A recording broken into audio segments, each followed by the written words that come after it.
સાથે રાધા મહામંથનમાં આજે બે મુદ્દા પર ચર્ચા કરવી છે, જેમાં વાત કરીશું પાટીદાર દીકરી 10 દિવસથી આખો એ મામલો સામે આવ્યો છે, પરંતુ અકસ્માતે મોતનો ગુનો દાખલ કરી અને પોલીસે કામગીરીનો સંતોષ માની લીધો છે।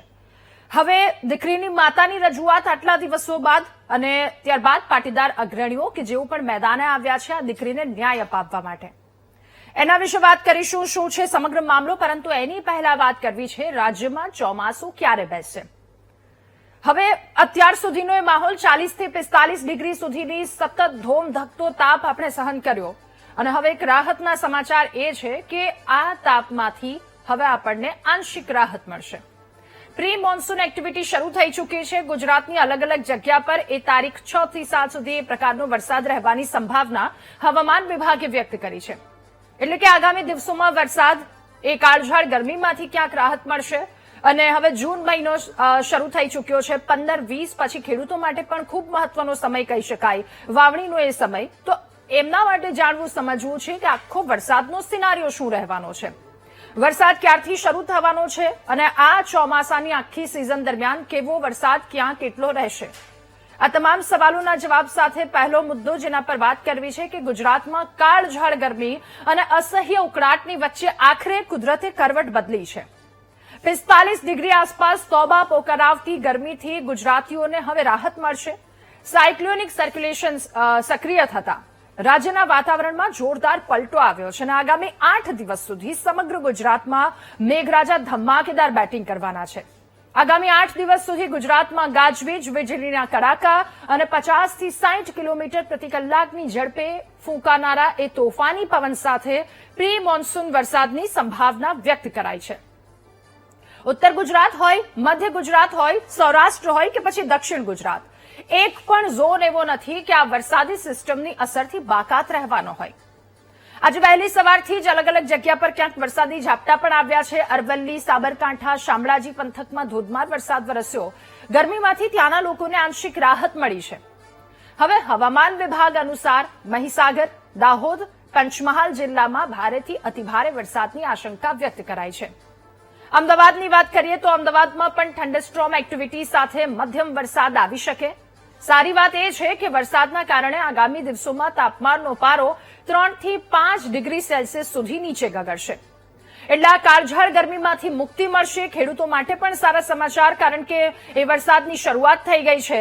સાથે સાથે રાજસ્થાનમાં જે સિસ્ટમ સક્રિય થઈ છે એ સિસ્ટમ અને જેના કારણે આ વરસાદ રહેવાની સંભાવનાઓ ક્યાંક બતાવવામાં આવી રહી છે, પરંતુ 40 થી 50 અને 60ની ઝડપે જે પવન ફૂંકાવવાનો છે એને લઈને કેટલીક સતર્કતા રાખવી પણ જરૂરી છે। હવામાન વિભાગે અને તંત્રે દરિયામાં ઉઠેલા તોફાનના કારણે માછીમારોને આગામી 5 દિવસ સુધી દરિયો ન ખેડવા માટે પણ સૂચના આપી છે।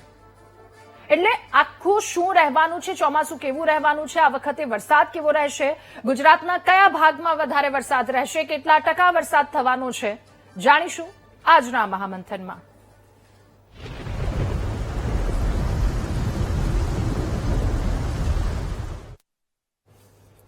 તો ભારે ઉકળાટની વચ્ચે ગુજરાતમાં વરસાદ, પ્રી મોન્સૂન એક્ટિવિટી શરૂ થઈ ચૂકી છે અને આગામી દિવસોમાં વરસાદની સ્થિતિ કેવી રહેવાની છે, અનેક સવાલોના જવાબ જાણીશું। હવામાન નિષ્ણાંત પરેશભાઈ ગોસ્વામી આપણી સાથે મહામંથનમાં જોડાયા છે। પરેશભાઈ, ખૂબ સ્વાગત છે આપનું વીટીવી ન્યૂઝમાં। પરેશભાઈ, પહેલો સવાલ આપને એ કે વરસાદની શરૂઆત આજથી, ભારે ઉકળાટની વચ્ચે ગુજરાત વરસાદની સંભાવનાઓ છે, ગુજરાતમાં પ્રી મોન્સૂન એક્ટિવિટીમાં વરસાદ કેવો રહેવાનો છે, આટલા દિવસમાં જે વરસાદની શક્યતાઓ છે એ આખું સ્થિતિ શું રહેવાની છે, કેવો સિનારીઓ રહેશે, ક્યાં કેટલો વરસાદ પડશે? બેન, આમ જોવા જઈએ તો આ પ્રી મોન્સૂન એક્ટિવિટીનો સેકન્ડ રાઉન્ડ છે। ફર્સ્ટ રાઉન્ડ છે એ આપણે 20 થી 24 મે વચ્ચે આવ્યો હતો, જોકે એની અંદર સૌરાષ્ટ્રના ક્ષિમિત વિસ્તારોની અંદર હળવાથી એકદમ સામાન્ય ઝાપટાઓ નોંધાયા હતા, પણ હવે આજથી જે પ્રી મોન્સૂન એક્ટિવિટીની જે શરૂઆત થઈ રહી છે આ થોડીક તીવ્ર શરૂઆત છે અને આની અંદર થોડોક તોફાની વરસાદ જોવા મળશે। આમ જોવા જઈએ તો સામાન્ય રીતે પ્રી મોન્સૂન એક્ટિવિટીના જે રાઉન્ડ આવતા હોય છે એની અંદર દક્ષિણ ગુજરાત અને સૌરાષ્ટ્રમાં તીવ્રતા વધારે રહેતી હોય છે। આ રાઉન્ડની અંદર ઉત્તર ગુજરાત અને મધ્ય ગુજરાતમાં પણ તીવ્રતા સાથે વરસાદ પડવાની સંભાવનાઓ છે, જેમાં આમ જોવા જઈએ તો આજે 30 મે થી લઈ અને 4-5 જૂન સુધી તીવ્રતા સાથે પ્રી મોન્સૂન એક્ટિવિટી થશે અને ત્યારબાદથી 5 તારીખથી લઈ અને જે 8 જૂન સુધીનું જે સેશન હશે એમાં સામાન્ય વરસાદ હશે. હવે જે અત્યારે જે વિસ્તારની અંદર વરસાદની શક્યતાઓ છે જેની અંદર ખાસ કરીને ઉત્તર ગુજરાતના અરવલ્લી, મહેસાણા છે, મહીસાગરના વિસ્તાર છે, સાબરકાંઠાના વિસ્તાર છે, આ તમામ વિસ્તારની અંદર તીવ્ર પ્રી મોન્સૂન એક્ટિવિટી થશે એટલે ત્યાં થંડરસ્ટોર્મ એક્ટિવિટીની શક્યતાઓ છે. થંડરસ્ટોર્મ એક્ટિવિટી થાય એટલે સ્વાભાવિક રીતે ગાજવીજનું પ્રમાણ વધારે રહે અને પવન સાથે વરસાદ પડવાની શક્યતાઓ છે. અને મધ્ય ગુજરાતમાં પણ અમદાવાદ, આણંદ, નડિયાદ અને વડોદરા જેવા વિસ્તારો છે એમાં પણ તોફાની વરસાદની શક્યતાઓ છે. સાથે મધ્યપ્રદેશ બોર્ડરે છોટાઉદેપુર અને દાહોદ, ગોધરા જેવા વિસ્તાર છે એમાં હળવાથી ભારે ઝાપટાઓની શક્યતાઓ છે. એટલે મધ્ય ગુજરાત અને ઉત્તર ગુજરાતમાં થોડીક તીવ્રતા વધારે જોવા મળશે. દક્ષિણ ગુજરાતની અંદર પણ આમ તો સુરત, વલસાડ, વાપી, નવસારી, બારડોલી, બીલીમોરા, ડાંગ આ તમામ વિસ્તારની અંદર મધ્યમથી સામાન્ય ઝાપટાઓ નોંધાય તેવી શક્યતાઓ છે. સૌરાષ્ટ્રની અંદર પણ પ્રી મોન્સૂન એક્ટિવિટી થશે, પણ બેન સૌરાષ્ટ્રની અંદર દરિયાઈ કાંઠાના વિસ્તારો છે જેમાં ભાવનગર, અમરેલી, ગીર સોમનાથ, જુનાગઢ આ વિસ્તારોની અંદર થોડીક તીવ્રતા વધારે જોવા મળશે, બીજા વિસ્તારોની અંદર તીવ્રતા ઓછી હશે. પણ ઓલ ઓવર જોવા જઈએ તો પ્રી મોન્સૂન એક્ટિવિટી જે દર વર્ષે થાય છે એમના કરતા આ રાઉન્ડની અંદર વિસ્તારની દ્રષ્ટિએ જોવા જઈએ તો ઘણા બધા વિસ્તારોને આવરી લેશે અને આની અંદર તોફાની વરસાદની શક્યતાઓ છે. એટલે કે ગાજવીજ અને પવન સાથે વરસાદ થશે એટલે પવનની જે ઝડપ હશે એ લગભગ 50 થી લઈને 60 કિલોમીટર પ્રતિ કલાક જોવા મળે તેવી શક્યતાઓ છે. એટલે વરસાદ દરમિયાન જે વિસ્તારોની અંદર પવન હશે ત્યાં હોર્ડિંગો ઉખડી પડે, છાપરાઓ ઉડે, વૃક્ષો ધરાશાયી થાય, આ પ્રકારનો એક મિની વાવાઝોડા જેવો માહોલ જોવા મળે તેવી શક્યતાઓ હાલ અમે આ રાઉન્ડ દરમિયાન માની રહ્યા છીએ. પરેશભાઈ, હવે ચોમાસું શરૂ થઈ ચૂક્યું છે એટલે ખેડૂતોને પણ એક રાહ હોય. ખેડૂત માટે મહત્વનો સમય આગામી દિવસોમાં શરૂ થશે. વાવણી લાયક યોગ્ય વરસાદ ક્યારથી શરૂ થવાનો છે? રાધાબેન, આમ જોવા જઈએ તો જે આપણે ગુજરાતની અંદર જે ચોમાસાની વાત છે, સામાન્ય રીતે 1 જૂને કેરળમાં ચોમાસાનો પ્રવેશ થતો હોય છે. અત્યારે આમ જોવા જઈએ તો કેરળની અંદર પણ વરસાદની શરૂઆત થઈ છે, પણ સત્તાવાર રીતે જે કેન્દ્રીય હવામાન વિભાગે ચોમાસાની જાહેરાત કરવી જોઈએ એ હજી થઈ નથી. એની અંદર કારણ છે કે અત્યારે પવનની ઝડપ છે કેરળની અંદર ફૂટી રહી છે. આમ જોવા જઈએ તો જે 4-5 મુખ્ય ક્રાઇટેરિયા છે એમાંના જે 3 ક્રાઇટેરિયા છે ખૂબ મહત્વના છે. જે કેરળની અંદર ટોટલ 14 સ્ટેશન નક્કી કરવામાં આવેલા છે, જેમાં એર્ણાકુલમ હોય, કોચી છે, તિરુવનંતપુરમ છે, તિરુવલ્લેલી છે, રામેશ્વરમ છે. આ જે 14 માંથી 50% કરતા વધારે સેન્ટરની અંદર 2 મિલીમીટર કરતા વધારે વરસાદ પડવો જોઈએ, જે ઓલરેડી 4-5 દિવસથી ત્યાં પડી રહ્યો છે. બીજો ક્રાઇટેરિયો છે OLR એટલે કે out going long wave radiation. જે સૂર્યપ્રકાશનું રિફ્લેક્શન છે એ ઘટવું જોઈએ. તો OLR છે એ પણ ત્યાં ફૂલફિલ થઈ ચૂક્યો છે, OLR ડાઉન થયો છે. પણ જે કેરળના દરિયાકાંઠે પશ્ચિમ દિશાના પવન ફૂંકાવા જોઈએ અને એની પવનની ઝડપ હોવી જોઈએ 35 કિલોમીટર પ્રતિ કલાક. તો હવે ત્યાં પવન છે તો પશ્ચિમ દિશાના ફૂંકાઈ રહ્યા છે, પણ પવનની જે ઝડપ છે એ 25 કિલોમીટર પ્રતિ કલાકની છે, એટલે 10 પોઈન્ટની ઝડપ ઓછી છે. એટલા માટે થઈને જ કદાચ કેન્દ્રીય હવામાન વિભાગે ત્યાં ચોમાસાની જાહેરાત નહીં કરી હોય, નહીતર ત્યાં તો વરસાદ ઓલરેડી કેરળમાં પડી રહ્યો છે. પણ જોકે હજી 1 જૂનને પણ ઘણો સમય બાકી છે, 2-3 દિવસનો સમય છે. તો માની લઈએ કે કદાચ 1 જૂન સુધીમાં તો કેરળની અંદર હવામાન વિભાગ તરફથી જાહેરાત થઈ જશે. ત્યાંથી 15 દિવસ જેટલો સમય છે એ ગુજરાતની અંદર લાગતું હોય છે. એટલે સામાન્ય રીતે 15 જૂન આસપાસ ગુજરાતની અંદર ચોમાસું પ્રવેશ કરે છે. અને જ્યારે પણ ગુજરાતની અંદર ચોમાસાનો પ્રવેશ કરે છે એટલે એનો જે મુખદ્વાર છે એ છે વલસાડ જિલ્લો. વલસાડ જિલ્લાથી શરૂઆત થતી હોય છે અને 2-4 દિવસની અંદર ચોમાસું પ્રગતિ કરી અને સૌરાષ્ટ્રના 50% ભાગો અને મધ્ય ગુજરાત સુધી પહોંચતું હોય છે. એટલે એ જ મુજબ 15 તારીખ આસપાસ ગુજરાતની અંદર ચોમાસાનો પ્રથમ રાઉન્ડની શરૂઆત થશે. 15 જૂન આસપાસ લગભગ સૌરાષ્ટ્રના દરિયાઈ કાંઠાના અમુક વિસ્તારો છે એ સાથે દક્ષિણ ગુજરાતના વિસ્તારોની અંદર વાવણી લાયક વરસાદ પડી શકે છે.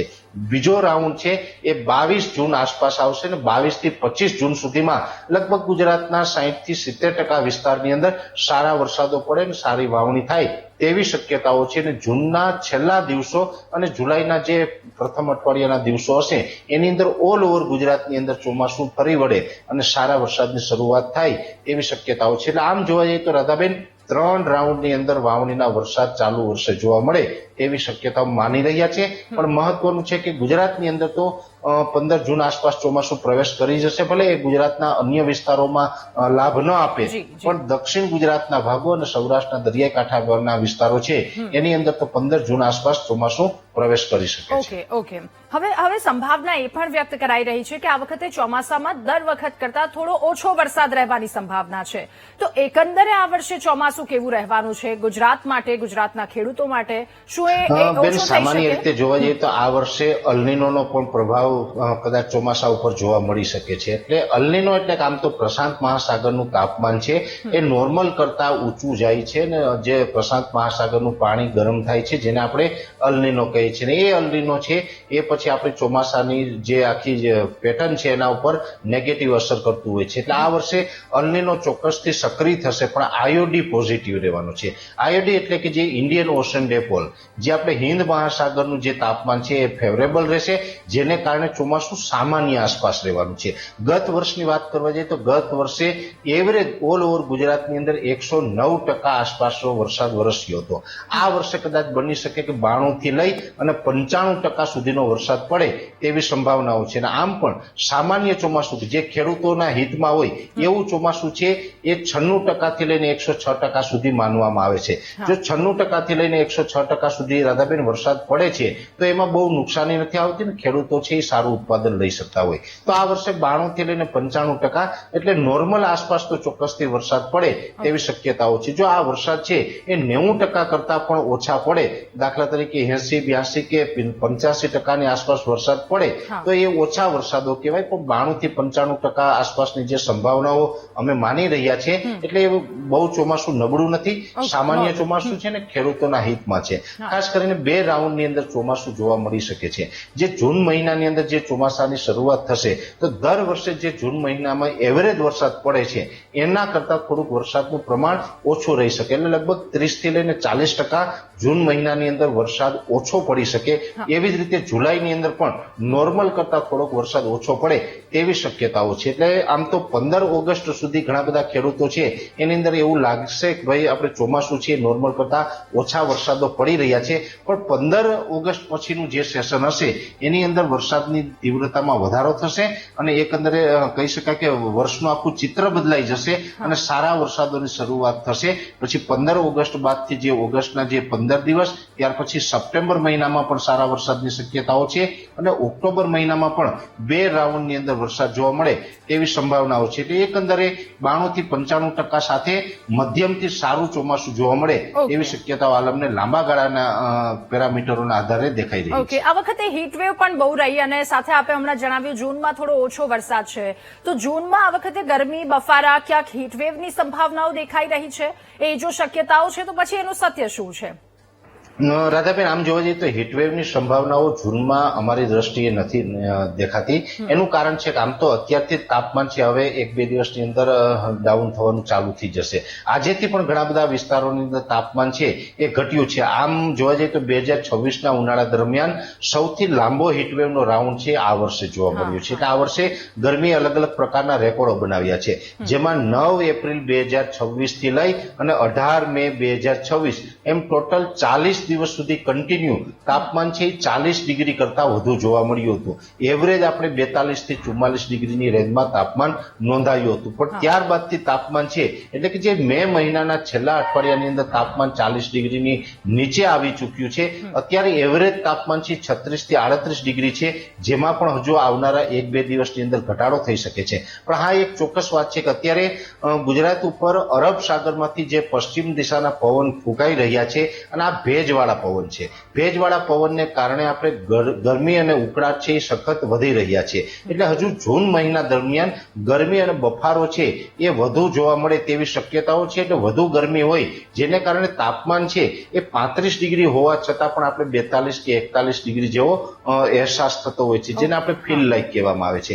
એટલે આ વર્ષે હીટવેવનો રાઉન્ડ જોવા નહીં મળે, પણ ઉકળાટ અને બફારો છે સમગ્ર જૂન મહિના દરમિયાન જોવા મળે તેવી સંભાવનાઓ છે. અને હીટવેવની અંદર તો રાધાબેન 40+ તાપમાન જો જાય ત્યારે જ આપણે એને હીટવેવની કેટેગરીમાં મૂકી શકીએ છીએ. પણ હવે આપણે જૂન મહિના દરમિયાન 40+ તાપમાન જવાની કોઈ સંભાવનાઓ નથી. એટલે ઉકળાટ અને બફારાનો સામનો છે એ ચોક્કસથી કરવો પડશે. ઓકે, હવે આપની પાસેથી એ સમજવું છે કે આખા ગુજરાતમાં કયા કયા વિસ્તારમાં આખા ચોમાસામાં વરસાદ રહેવાનો છે, કયા ભાગોમાં વધારે રહેશે, કયા ભાગોમાં ઓછો રહેશે, ગુજરાતમાં એવરેજ કેટલા ટકા વરસાદ રહેવાનો છે?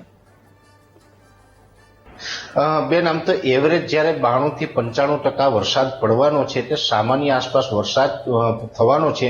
હવે જે આ સામાન્ય વરસાદ છે એની અંદર ગુજરાતની અંદર આમ તો વિસ્તારની દ્રષ્ટિએ ખૂબ મોટું રાજ્ય છે, તો એની અંદર અલગ અલગ વિસ્તારની અંદર અલગ અલગ એવરેજ માપવામાં આવે છે. સૌથી વધારે વરસાદ છે ગુજરાતની અંદર દક્ષિણ ગુજરાતની અંદર જોવા મળે છે, જેમ કે વલસાડ હોય, ડાંગ હોય વગેરે વિસ્તારો.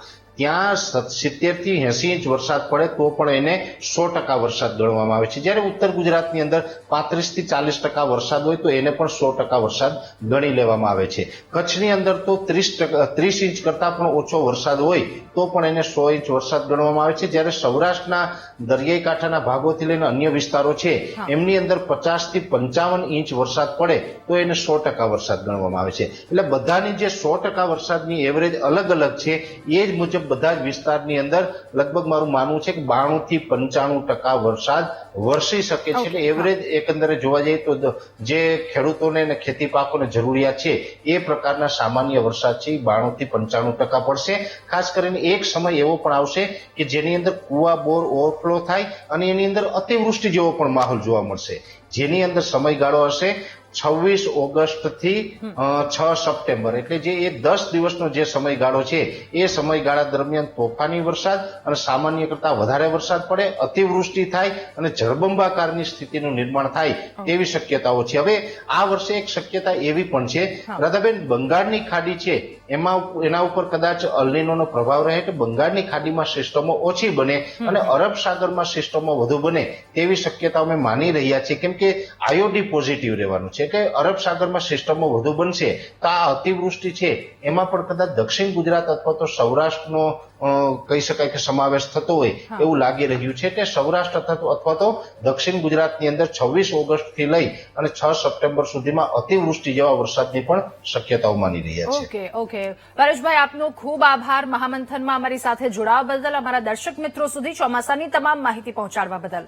તો આ વખતે રાજ્યમાં કેવો વરસાદ રહેવાનો છે, વરસાદનો વર્તારો એ 92 થી 94% આસપાસનો અત્યારે હાલ હવામાન નિષ્ણાંત કે જેમણે આગાહી વ્યક્ત કરી છે કે આટલો વરસાદ રહી શકે, સાથે ક્યાંક ઓછો વરસાદ થઈ શકે એ પ્રકારની સંભાવના પણ જો ટકાવારીમાં જોઈએ તો 108 જેટલો વરસાદ ગત વર્ષે અથવા તો એના આગળના વર્ષોમાં વરસ્યો હતો. આ વખતે 92 થી 95, પરંતુ કોઈ એવી ખાસ ચિંતા જેવી વાત નથી.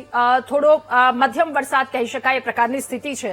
સાથે સૌથી મહત્વની વાત એ દક્ષિણ ગુજરાતના જેટલા ભાગો છે ત્યાં 26 ઓગસ્ટ આસપાસનો એ સમયગાળો અને સપ્ટેમ્બર 6 થી 10 લઈને આટલો સમયગાળો અતિવૃષ્ટિ જેવી સંભાવના પણ વ્યક્ત કરી છે. એટલે કે કદાચ એ ભારેથી અતિભારે વરસાદ એ સમયગાળામાં આવવાની શક્યતા વ્યક્ત કરી છે. સાથે ઓવરઓલ ગુજરાતમાં વરસાદ સારો રહેવાની શક્યતા વ્યક્ત કરવામાં આવી રહી છે.